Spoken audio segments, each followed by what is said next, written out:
The black woman's wrists were bound by cold metal handcuffs, faced with public humiliation. "People like you don't belong in first class anyway," Officer Reynolds sneered, loud enough for everyone nearby to hear. His badge gleamed under the bright airport lights as he tightened the handcuffs one notch further than necessary. Vanessa Williams, Harvard-educated attorney, philanthropist, and humanitarian, looked directly into Officer Reynolds' eyes without a hint of fear. All around her, airport travelers stopped to stare, many raising their phones to record what was unfolding.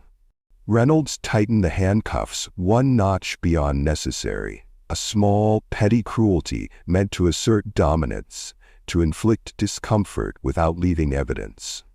"Officer," Vanessa said, her voice steady and clear, "you're making a mistake you'll regret very soon." Reynolds laughed. Another cop with a power trip. This was another black woman he thought he could intimidate. But he had no idea who she really was. He couldn't have known that the woman he was treating like a criminal was more than just a black woman. He couldn't have known that his career was about to implode, all because he chose the wrong passenger to insult, the wrong woman to handcuff, and the wrong day to let his prejudice overrule his judgment. But now, he was about to find out. Before we dive into the story, if you believe everyone should be treated with fairness and respect, like and click on the subscribe button and tell us where you're watching from in the comments, because what happens next in this story will leave you speechless. Before she was standing handcuffed in an airport terminal, Vanessa Williams was simply going about her morning routine. At 32, she carried herself with the quiet confidence of someone who knew exactly who she was and what she had overcome. That crisp autumn morning, in her elegant but understated home in the suburbs, Vanessa prepared for her humanitarian journey to Sudan. The sunlight streamed through tall windows as she carefully packed medical supplies into her carry-on.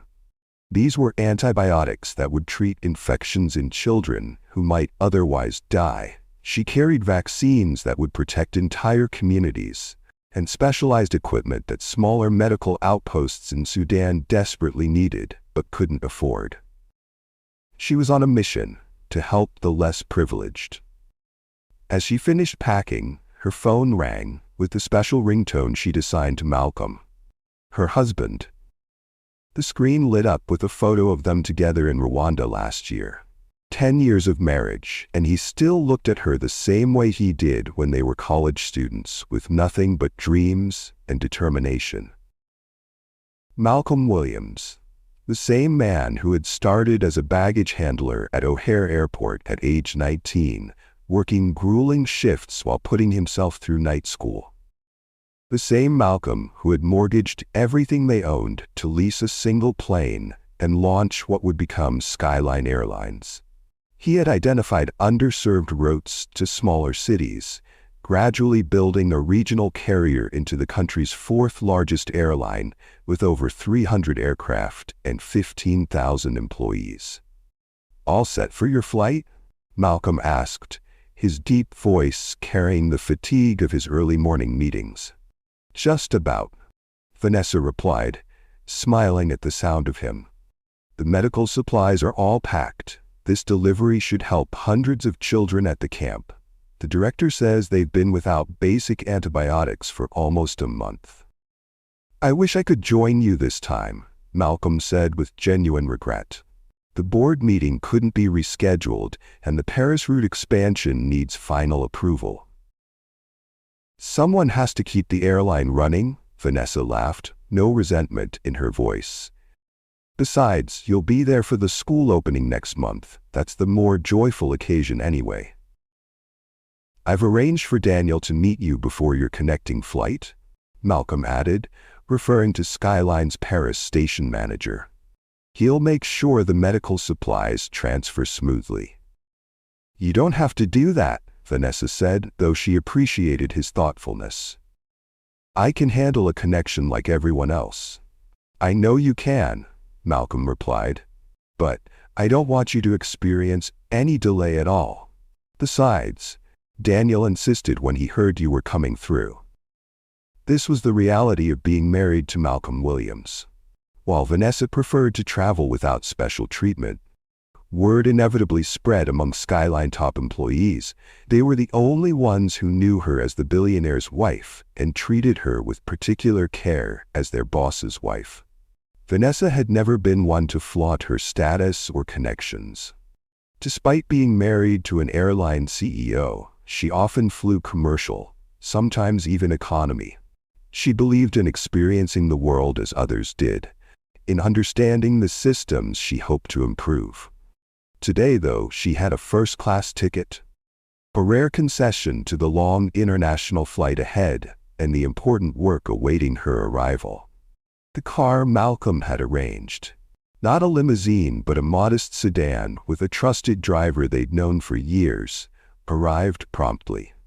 Vanessa double-checked her passport and vaccination records, tucked her foundation identification into her purse, and took a deep breath, centering herself for the journey ahead.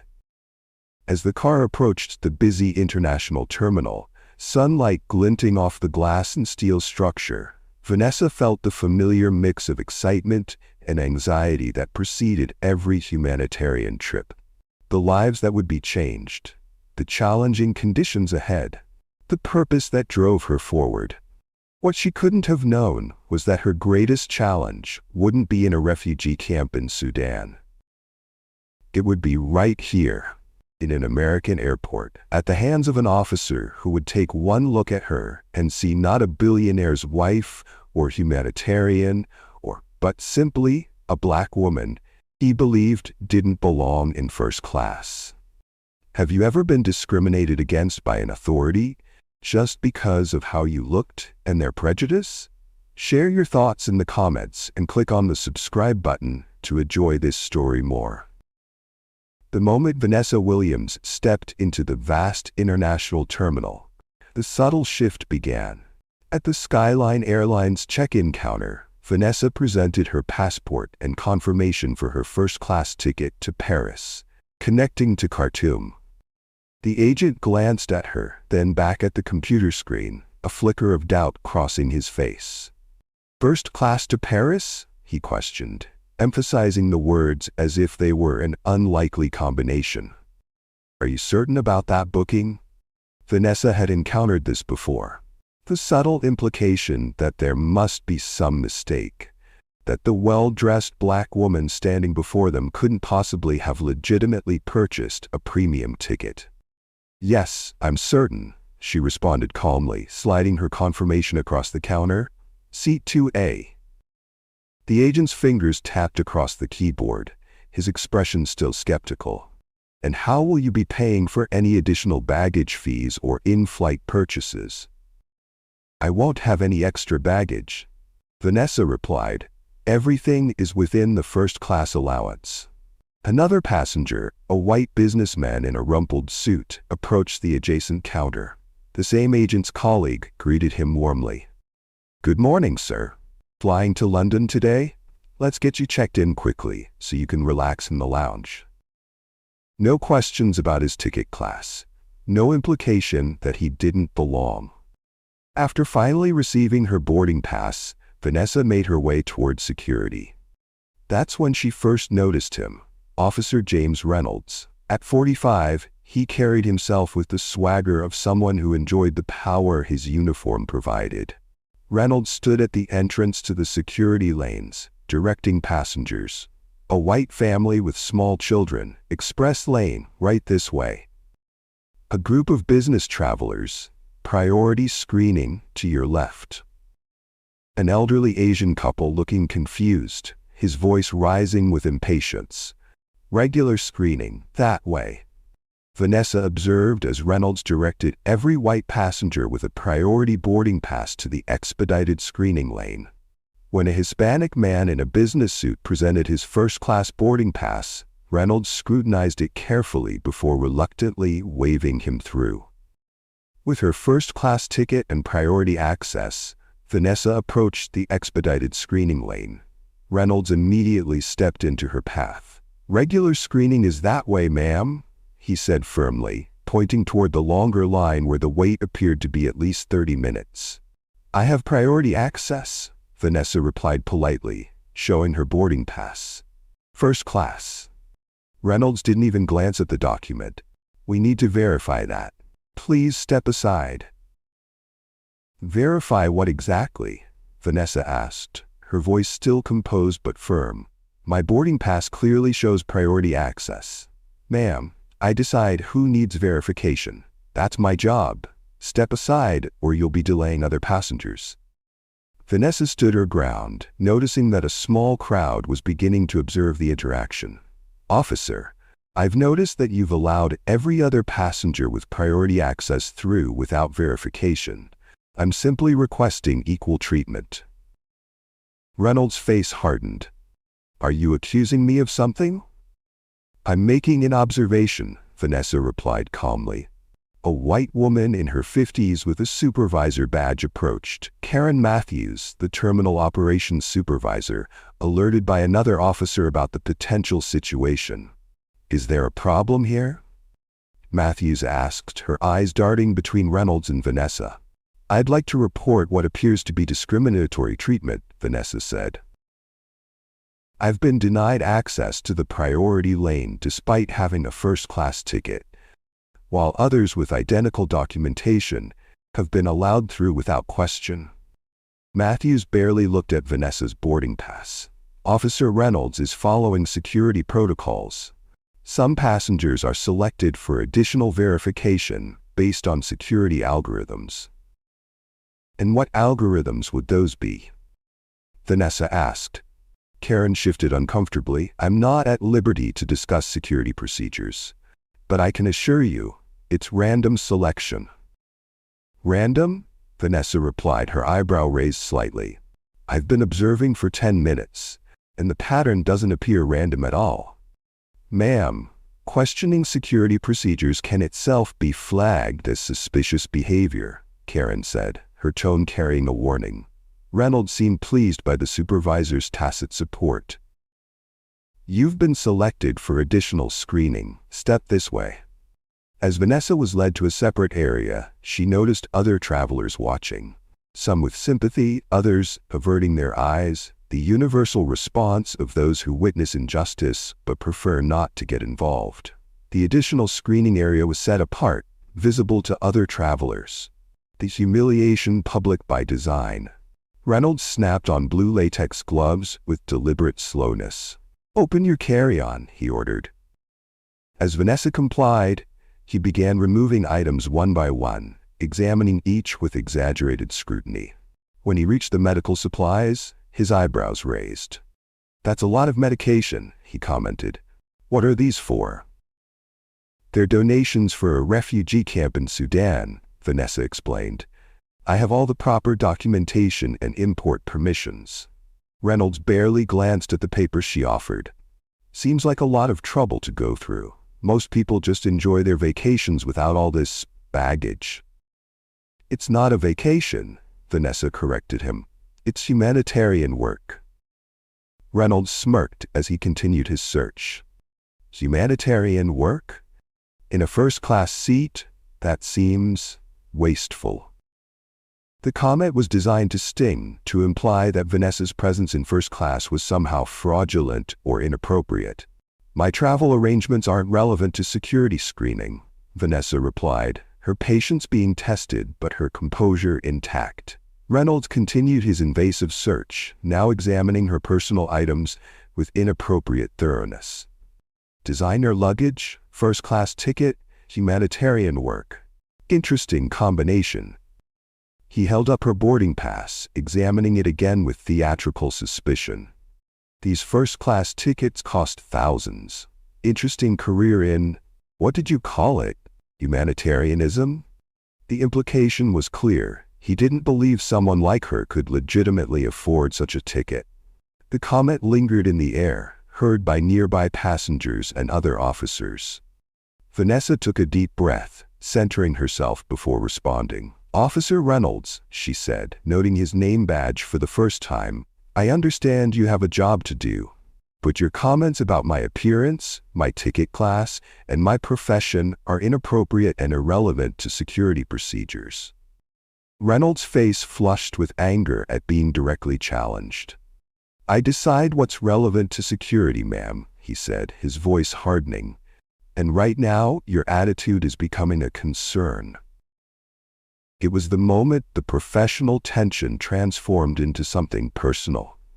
The moment Officer Reynolds decided that this well-spoken black woman needed to be taught a lesson about questioning his authority. Reynolds continued his inspection of Vanessa's carry-on with deliberate slowness, stretching what should have been a 5-minute procedure into an ordeal approaching 20 minutes. Each item was removed, examined, and set aside with theatrical suspicion. The medical supplies, clearly labeled and professionally packaged, received particular scrutiny. "What exactly are these?" Reynolds demanded, holding up a box of antibiotics. "As I've explained twice now, those are amoxicillin donations for the refugee camp medical center," Vanessa replied, her voice steady despite her growing frustration. "The documentation is right there in the clear folder." Reynolds barely glanced at the paperwork. "Pretty expensive medications. Who's paying for all this?" "The Williams Foundation," Vanessa answered.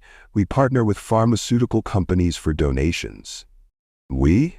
Reynolds questioned with a smirk. "So you work for this foundation?" "I'm the co-founder and executive director," Vanessa clarified. Reynolds let out a dismissive chuckle. "Executive director flying first class to deliver medications? Seems like those donations could go further if you flew coach. Or is that beneath you?" The comment hung in the air. The first openly disparaging remark, designed to humiliate rather than investigate. Several nearby passengers shifted uncomfortably, recognizing the comment for what it was. "My travel arrangements are irrelevant to security screening," Vanessa stated firmly. "I'd appreciate it if you would focus on legitimate security concerns rather than making judgments about my flight class." Reynolds' expression hardened at being directly challenged. He moved closer, intentionally invading Vanessa's personal space. "You know what I've noticed in 15 years doing this job?" he said, voice lowered but still audible to those nearby. "First class is usually for people who can afford it, not people like you." The words landed like a physical blow. There it was, the naked prejudice behind the random screening. Not about security at all, but about a black woman in a space where Officer Reynolds believed she didn't belong. A collective intake of breath from observers confirmed the line had been crossed. Even in 2025, such blatant discrimination was shocking when witnessed in broad daylight. Vanessa's composure wavered for just a moment before she gathered herself. "I'd like to speak to your supervisor immediately," she stated, her voice clear and unwavering. "My supervisor is busy," Reynolds replied dismissively. "Then I'd like to speak to their supervisor." Vanessa persisted. "Your comment was inappropriate and discriminatory." Reynolds' face flushed with anger. "You're becoming disruptive, ma'am. Interfering with security procedures is a federal offense." The threat was clear. Comply and accept the humiliation, or face escalating consequences. Vanessa looked directly at Reynolds, measuring her response carefully. "I understand security procedures, Officer Reynolds. I also understand my rights as a traveler. Your personal comments about my appearance and assumptions about my economic status are not part of legitimate security protocols." "You don't belong here," he shouted. "You people always think you know your rights," Reynolds said, abandoning all pretense of professional conduct. "Always ready to play the victim card when you're just being asked to follow the same rules as everyone else." "You people?" Vanessa repeated, the phrase hanging in the air like a toxic cloud. Reynolds realized his mistake too late. The mask had slipped completely now. Rather than backtrack, he doubled down. "You heard me," he said, voice rising.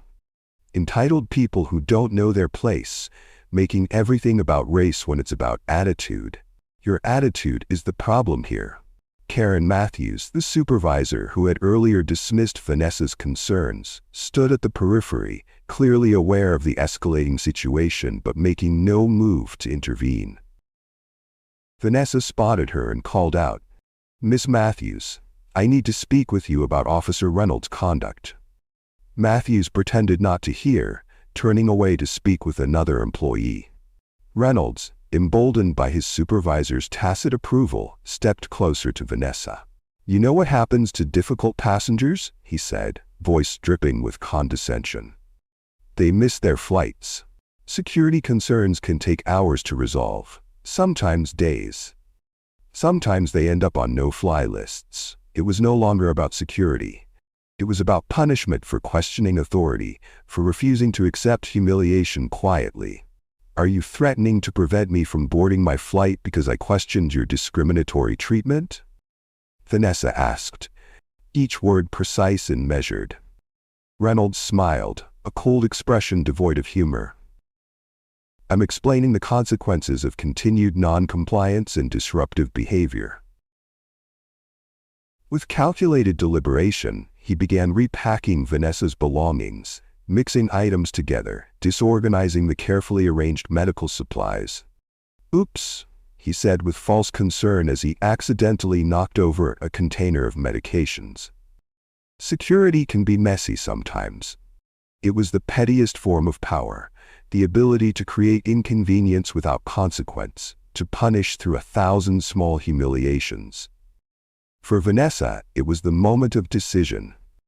She had endured the discriminatory treatment, the inappropriate comments, the disregard for her rights, all while maintaining her composure. But watching the vital medical supplies being deliberately mishandled crossed a line. Those weren't just her possessions. They represented life-saving treatments for vulnerable children. "I need those medications to remain organized and intact," she said firmly. "They're properly labeled for distribution at the medical camp." "Should have thought about that before you decided to be difficult," Reynolds replied. "Maybe next time you'll show proper respect for the process."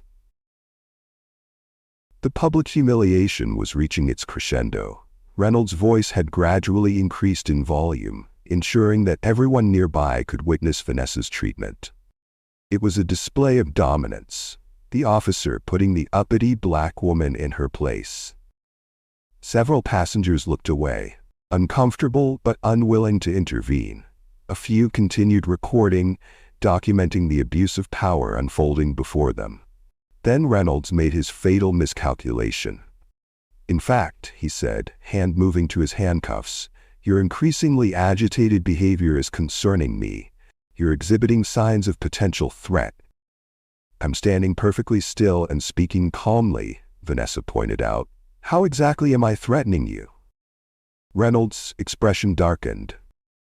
"That tone, those questions, the way you're standing, in my professional assessment, you're becoming aggressive." The fabrication was transparent, creating a narrative of threat where none existed, laying groundwork for escalation from harassment to arrest. "Are you seriously suggesting that asking questions about discriminatory treatment constitutes aggression?" Vanessa asked, disbelief evident in her voice. "There you go again. Questioning my authority," Reynolds said, unclipping his handcuffs. "Turn around and place your hands behind your back." The moment crystallized with perfect clarity. Reynolds had crossed the line from harassment to false arrest, from discrimination to abuse of power. There was no security concern, no legitimate reason for detention. Just a man with a badge punishing a woman who refused to accept mistreatment quietly. Have you ever witnessed where someone experienced discrimination disguised as procedure or policy? Tell us the story in the comments below and hit that subscribe button now to see what happens when Officer Reynolds discovers exactly who he's been insulting and how his attempt to humiliate Vanessa Williams will become the biggest mistake of his career. Vanessa had made a decision. Reaching slowly into her purse, she removed her phone. Before you place me under arrest on fabricated charges, I'd like to make one phone call, she said, her voice calm but resolute. This isn't a TV show, Reynolds mocked. You don't get a phone call until you're at the station. Actually, Vanessa replied, as I haven't been formally arrested yet, I retain my full rights as a citizen. One call, then you can proceed with whatever action you deem appropriate. Something in her tone, the absolute certainty, the lack of fear, gave Reynolds pause. Still, his ego wouldn't allow him to back down, especially with an audience watching. Go ahead, he said with a dismissive wave. Call your lawyer. Won't change the fact that you're about to miss your flight and spend the night in a cell. With deliberate calmness, Vanessa dialed a number she knew by heart. When the call connected, she spoke clearly, her voice carrying to those nearby. Malcolm, it's me. I need you at Terminal B, International Departures, Security Checkpoint 7. Officer James Reynolds is attempting to arrest me on fabricated charges. No, I'm fine. I've remained completely calm. Yes, there are witnesses and recordings. I understand. I'll see you soon. Reynolds rolled his eyes, clearly unimpressed by what he assumed was a bluff. Husband coming to the rescue? How touching. Maybe he can visit you in the holding cell. What Officer James Reynolds couldn't possibly know was that the man on the other end of that call wasn't just any concerned husband.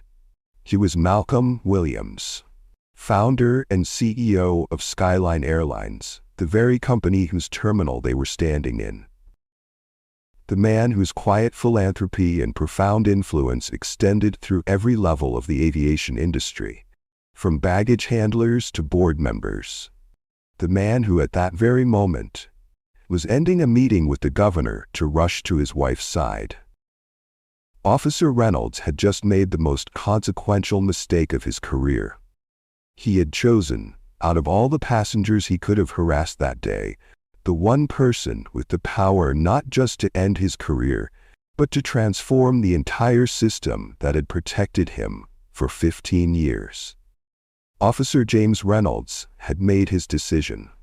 The woman standing before him would be arrested, her dignity stripped away, her flight missed, her humanitarian mission delayed. All because she had questioned his authority, had refused to accept discriminatory treatment with quiet submission.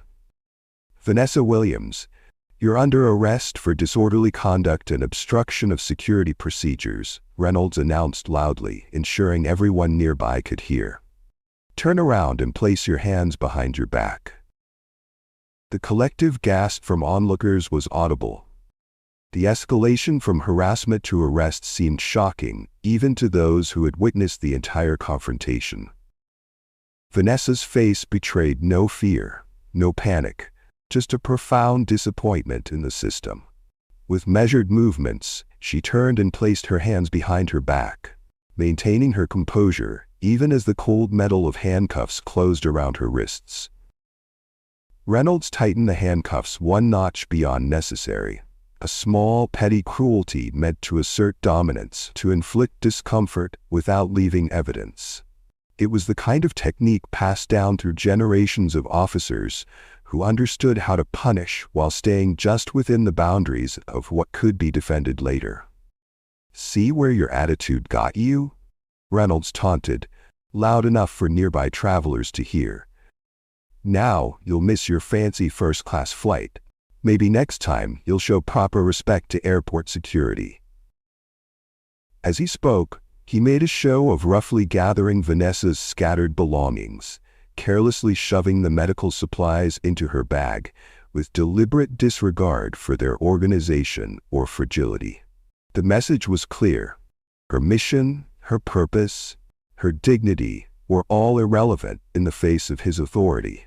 Those supplies are for refugee children, Vanessa stated calmly, watching as months of careful planning and collection were undone in moments of spiteful disregard. Should have thought about those refugee kids before you decided to be difficult, Reynolds replied with a smirk. Actions have consequences, ma'am. By now, at least 20 passengers had formed a loose circle around the scene, many openly recording with their phones. The videos captured what Reynolds seemed oblivious to: the stark contrast between Vanessa's dignified calm and his increasingly aggressive behavior. The footage showed no signs of the disorderly conduct he had claimed, no evidence of obstruction or threat, just a woman standing perfectly still while being handcuffed and taunted. "This is wrong. She didn't do anything," called out one passenger, a middle-aged woman clutching her boarding pass. "Mind your own business unless you want to join her." Reynolds snapped back, his hand moving instinctively to his weapon. A threatening gesture caught on multiple cameras. Among the gathering crowd stood Jamie Ortiz, a 25-year-old customer service representative for Skyline Airlines. Unlike the other airport employees who looked away or pretended not to notice, Jamie stepped forward, Skyline ID badge prominently displayed. "Officer Reynolds," Jamie said, voice shaking slightly but determined, "I've been observing this entire interaction as part of my customer service duties. Miss Williams has remained calm and cooperative throughout. This appears to be a violation of both airport security protocols and Skyline's passenger rights policies." Reynolds turned to Jamie, eyes narrowing dangerously. "Get back to your counter before you lose your job, kid. This is official police business, not customer service." "I'm required to report any potential passenger rights violations," Jamie persisted, standing ground despite visible nervousness. "And my supervisor would want to know about this situation immediately."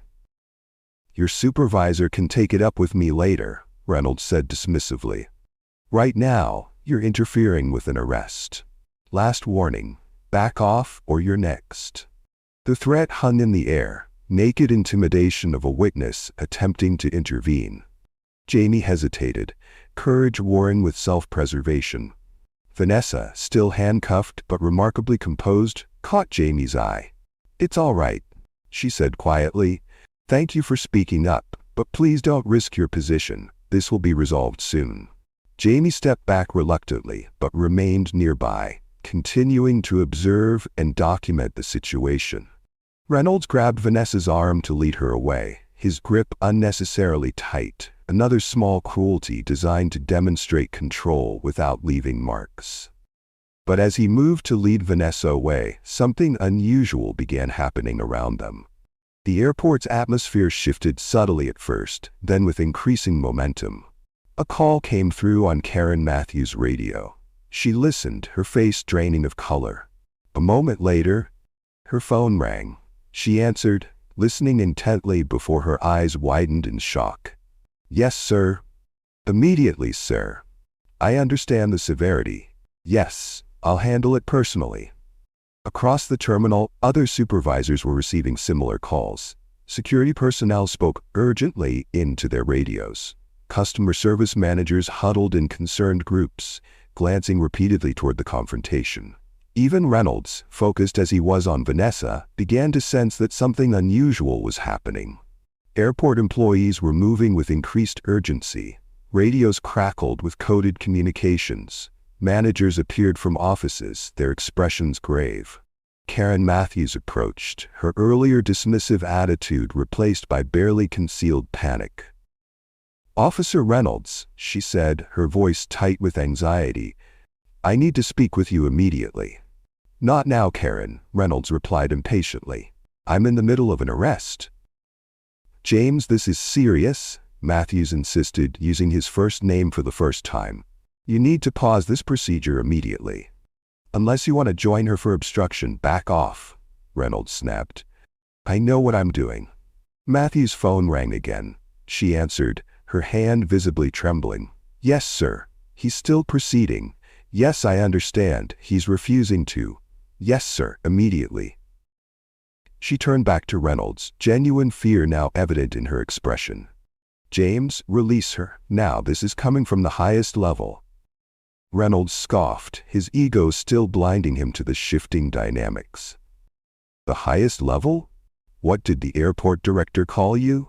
"I don't answer to administrative staff, Karen. I answer to the police department." "James, please," Matthews pleaded, now desperate. "You don't understand what's happening. Just trust me and remove those handcuffs." The commotion had attracted the attention of Lieutenant Davis, Reynolds' direct supervisor, who approached rapidly from across the terminal. His face was a mask of professional concern hiding unmistakable alarm. "Reynolds," he called out sharply. "Stand down immediately." Reynolds turned, confusion finally breaking through his arrogance. Lieutenant Davis rarely appeared in the terminal unless something significant had occurred. "Lieutenant, I'm handling a disruptive passenger who—" "Remove those handcuffs now," Davis interrupted, his tone leaving no room for argument. "That's a direct order." "But sir, I've already initiated the arrest process. She was interfering with security procedures and—" "Now, Reynolds."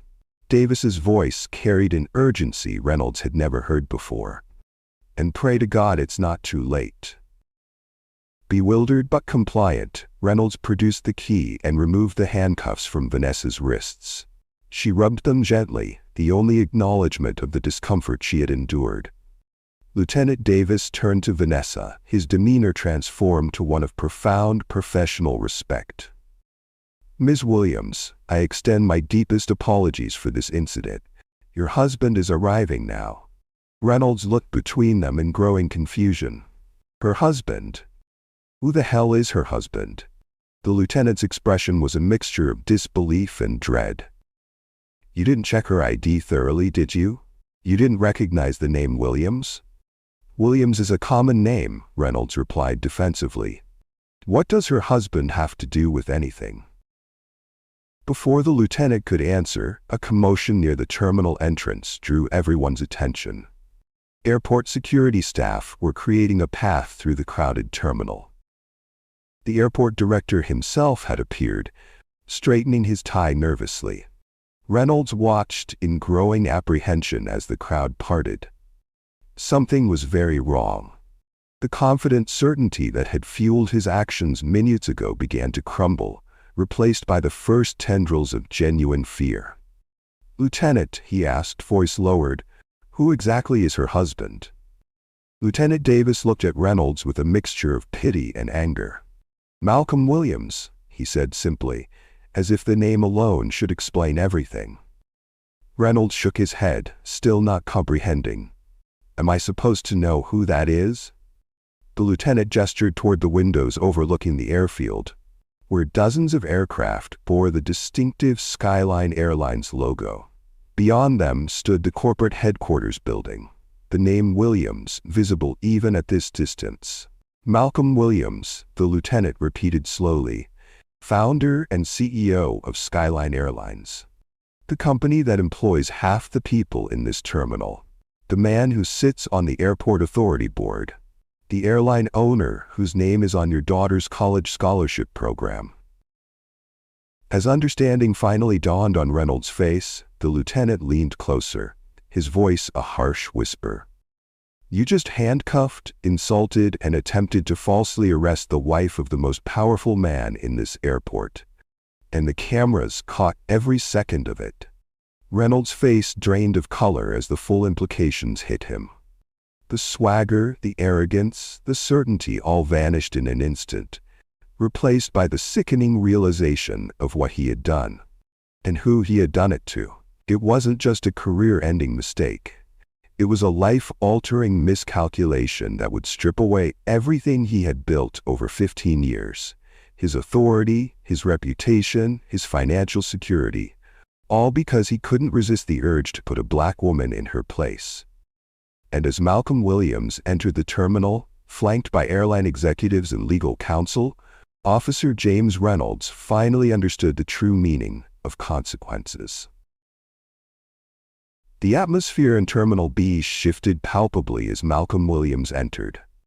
At 45, he carried himself with the quiet confidence of someone who had nothing to prove, the bearing of a man who had risen from baggage handler to airline CEO through sheer determination and vision. He wasn't a large man physically, but his presence commanded attention, radiating an authority that needed no badge or uniform to enforce. Behind him walked 4 people in impeccable suits: Skyline's chief legal counsel and executive team. Their expressions were professionally neutral, but their purposeful stride matched their CEO's resolute pace. Airport Director Robert Chen, who minutes earlier had been in a budget meeting, now rushed across the terminal, perspiration visible on his forehead despite the building's careful climate control.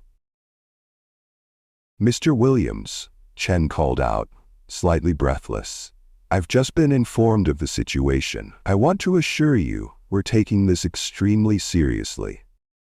Malcolm barely acknowledged Chen, his eyes scanning the terminal until he located Vanessa. The subtle tightening of his jaw was the only indication of the controlled fury he felt, seeing the marks on his wife's wrists where the handcuffs had been. As Malcolm approached, Officer Reynolds stood frozen, the color drained from his face. The dawning horror of his situation was written in his eyes, the gradual, sickening realization that 15 years of unchecked power had led him to this catastrophic miscalculation. Karen Matthews hovered nearby, her earlier dismissiveness replaced by desperate damage control. "Mr. Williams, I want to personally apologize for this unfortunate misunderstanding. We have the highest respect for Mrs. Williams and the Foundation's work. I didn't know who Ms. Williams was. If I had known."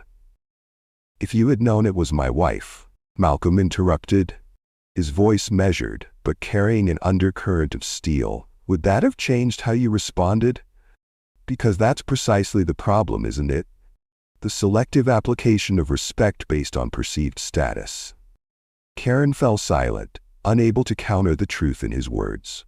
Malcolm reached Vanessa, gently taking her hands and examining the red marks on her wrists. "Are you all right?" "I'm fine," she assured him, her composure still remarkable despite what she'd endured. "Just concerned about the medical supplies." Officer Reynolds was less than careful with them. For those watching, it might have seemed an odd priority to worry about medications rather than her own treatment. But it spoke volumes about Vanessa's character, about the mission that had brought her to the airport in the first place. Malcolm turned to face Reynolds, who seemed to physically shrink under his gaze. "You're Officer Reynolds?" Malcolm asked, though it wasn't really a question. "Yes, sir," Reynolds managed, his earlier swagger completely evaporated. "You just attempted to arrest my wife on fabricated charges." Reynolds swallowed hard. "Sir, I'm really sorry. It was a mistake and misunderstanding. There was a security protocol that—" "What security protocol involves telling a passenger that people like her don't belong in first class?" Malcolm interrupted, his voice dangerously quiet. "What protocol involves handcuffing a calm, cooperative traveler for questioning discriminatory treatment?" Reynolds had no answer. The true magnitude of the situation was beginning to ripple through the terminal. Longtime airport employees recognized Malcolm Williams. And now, in a stunning twist of fate, the husband of the woman Officer Reynolds had chosen to humiliate. For those unfamiliar with the Williams story, it seemed like a scene from a movie, the powerful CEO rushing to defend his wronged wife. But the reality was even more remarkable. Malcolm and Vanessa had met in college. He working nights as a baggage handler to pay tuition, she on academic scholarship but taking jobs at the library and cafeteria to cover living expenses. Both from working-class backgrounds, both driven by dreams bigger than their circumstances. While Vanessa excelled in law school, Malcolm worked his way up from baggage handler to flight operations, learning every aspect of the airline business from the ground up. When he identified underserved regional routes that major carriers ignored, he mortgaged everything they owned to lease a single plane. Skyline Airlines began with that one aircraft and 6 employees, including Malcolm, as both CEO and occasional pilot. Vanessa continued practicing law, but devoted evenings and weekends to helping build the fledgling airline, reviewing contracts, negotiating landing rights, establishing the legal framework that would support their growth. Over 15 years, through recessions, fuel crises, and industry consolidation, Skyline expanded methodically. Malcolm's operational expertise and Vanessa's legal acumen proved a formidable combination.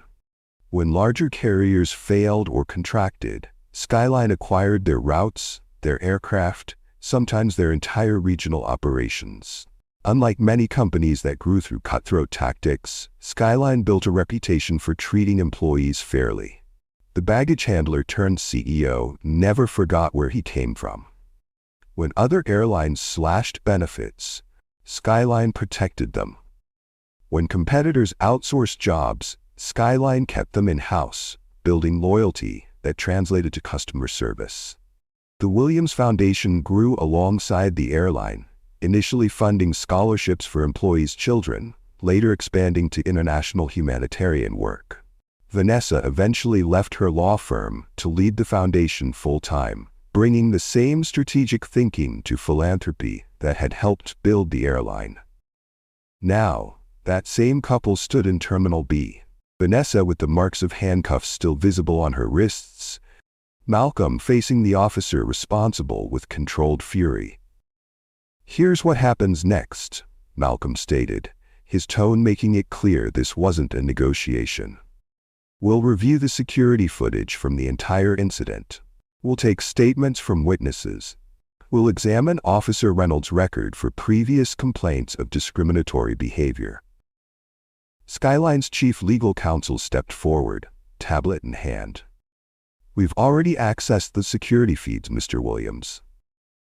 The footage clearly shows Officer Reynolds allowing white passengers with priority access through expedited screening while diverting passengers of color for verification. It also shows Miss Williams remaining completely calm throughout the interaction, contradicting any claim of disorderly conduct. Lieutenant Davis, Reynolds' supervisor, looked increasingly grim.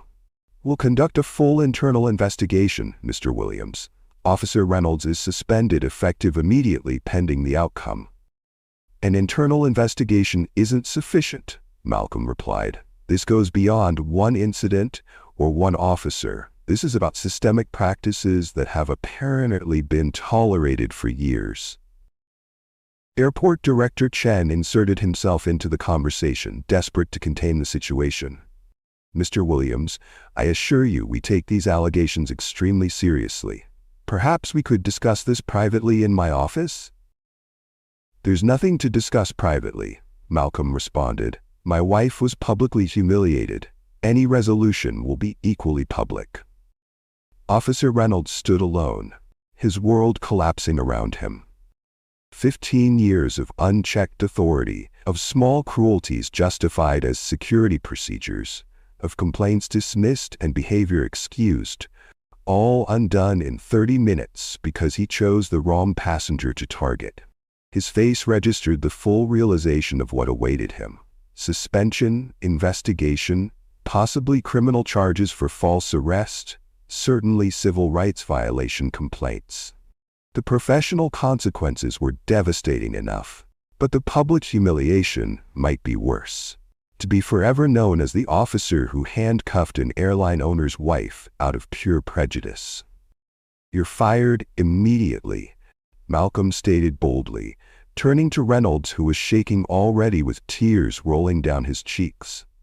"How would his wife and children feed if he has no job?" he muttered to himself.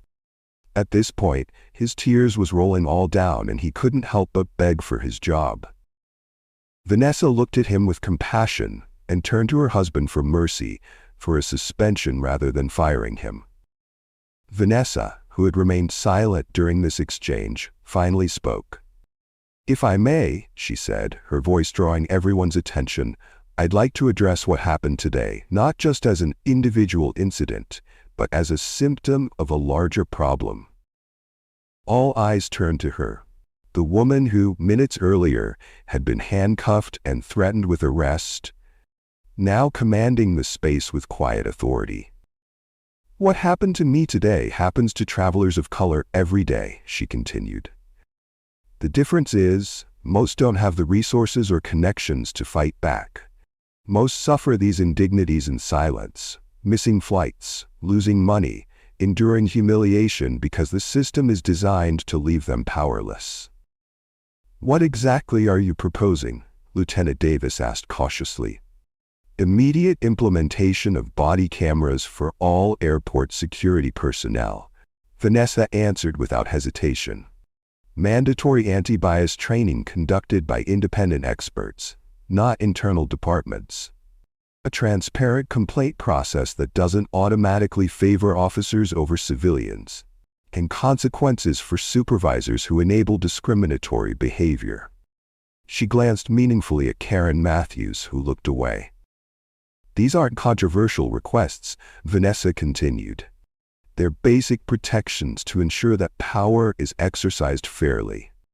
Malcolm nodded in agreement. "Skyline Airlines carries 40% of this airport's passenger traffic. If these changes aren't implemented, we're prepared to reconsider our hub operations here." The implications of such a move were staggering, potentially catastrophic for the airport's finances and the regional economy. It wasn't an idle threat, and everyone present knew it. Airport Director Chen paled visibly. "We can begin implementing these measures immediately, Mr. Williams. I'll convene an emergency meeting of airport security leadership this afternoon." As the leadership group moved toward the director's office to formalize the agreements, Malcolm noticed Jamie Ortiz, the young employee who had tried to intervene on Vanessa's behalf. "You're the staff member who spoke up?" he asked. Jamie nodded nervously. "Yes, sir." "Jamie Ortiz, customer service representative." "Thank you for having the courage to do the right thing despite the risk," Malcolm said, genuine appreciation in his voice. "That's the kind of integrity Skyline values." Jamie straightened, a smile breaking through the anxiety. "Thank you, sir." All because he couldn't resist the urge to put a black woman in her place, only to discover too late that her place was far higher than he could have imagined. 6 months later, the international terminal looked different now. Body cameras were standard equipment for all security personnel. Signs in multiple languages informed travelers of their rights and the procedure for filing complaints. Security staff reflected the diversity of the traveling public they served. Officer James Reynolds was no longer stationed at the checkpoint. After a 3-month suspension, he had been required to complete extensive retraining, including 200 hours of community service with the Williams Foundation's domestic programs. Rather than returning to his previous role, he had requested transfer to the department's newly formed Community Relations Division, where he now worked to build trust between security personnel and minority communities. The system-wide changes extended beyond this single airport. Malcolm Williams had leveraged Skyline's influence to push for standardized anti-discrimination protocols across all airports where the airline operated. The Respect in Travel initiative had become a case study in corporate responsibility, using economic leverage to drive social change. Vanessa Williams continued her humanitarian work, but added a new focus, using the Foundation's resources to document and address discrimination in public spaces. The educational materials developed from her experience were now part of training programs for security personnel nationwide. On this particular morning, Vanessa once again approached the security checkpoint for her flight to Paris, connecting to another humanitarian mission. The difference in her treatment was immediately apparent: professional, respectful, efficient.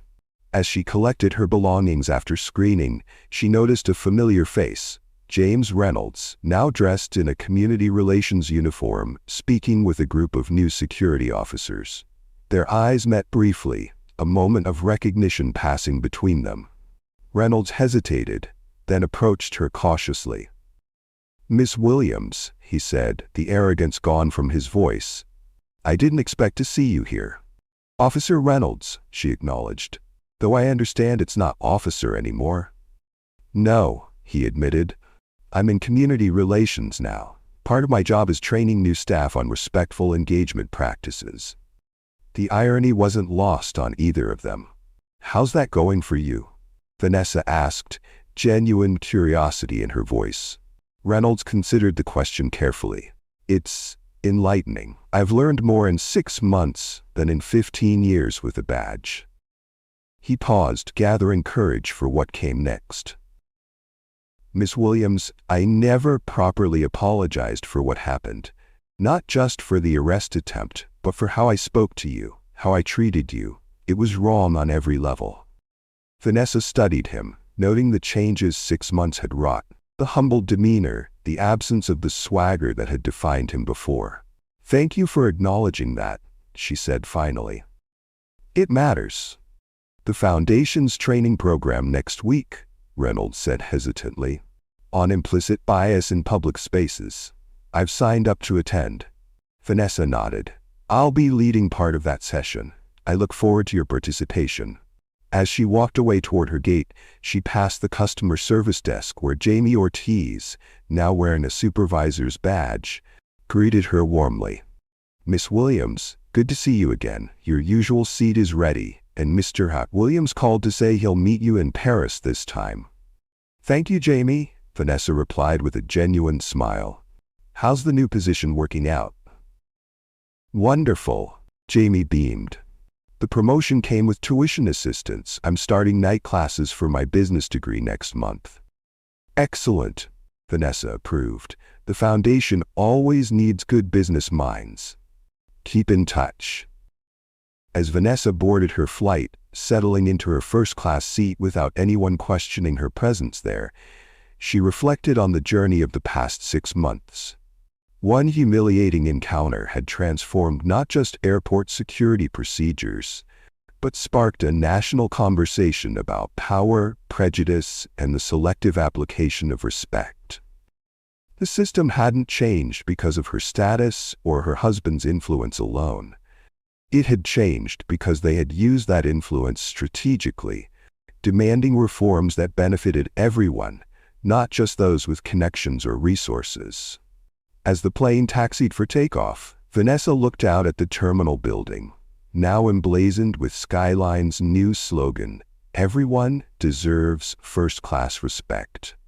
Officer Reynolds had learned that lesson the hard way, but thousands of travelers would benefit from the changes his mistake had set in motion. If you love this story, click on the like and subscribe button and share with others. See you in the next story.